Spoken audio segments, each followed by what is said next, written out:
Hi, my name is Austin, and I wanted to provide some theoretical context for an interview I saw recently on Democracy Now! With Rashid Khalidi, who's the author of the 100 Years War on Palestine. He was responding to a recent Biden administration announcement to provide tens of billions of dollars more in military aid to Israel, on top of the $3.4 billion it already sends annually. Part of Khalidi's point is that the United States is going to be vilified by the international community for its uncritical, unrestricted, and unconditional support for Israel and its assault on Gaza and the West Bank. We've actually already seen this when the international community dramatically and literally turned their backs on the United States when it unilaterally vetoed a ceasefire agreement to end the violence in Gaza.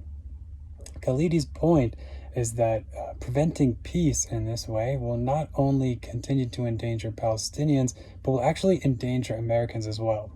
So the theoretical context that I wanted to bring in here comes from securitization studies, specifically the Copenhagen School of Securitization with thinkers like Ole Weaver and others. And their basic point is that the more energy that you spend on securitization, actually the more insecure you become. The more money you spend on guns instead of food, the more unsafe everyone becomes. The more you talk about and fund your security apparatus, the more fear, violence, and destruction that you call in.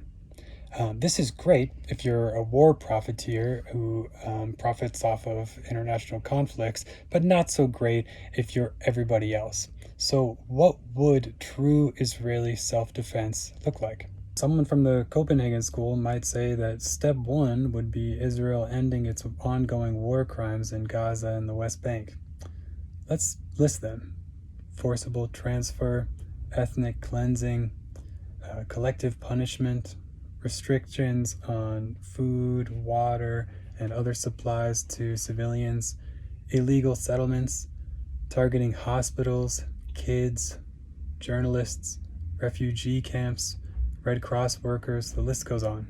Second, Israel itself could consider ending the underlying cause of the conflict, which, to be clear, is the Israeli blockade of Gaza, the apartheid system, which means both segregation and one people, the Palestinians, living under two different legal systems.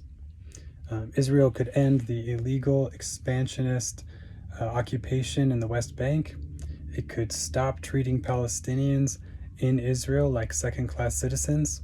It could stop blocking the two-state solution at every turn, and it could ensure all Palestinians the right to return, the freedom of travel, and ensure them the right to self-determination. And, to be frank, Israel could consider transitioning from a fascist Zionist theocracy to a secular government that separates religion and the state. In short, true, sustainable peace for Israel doesn't mean billions more dollars of military aid for a crisis that has no military solution. It means ending Israel's ongoing violent oppression of Palestine, because there will be no peace for one until there's peace for all.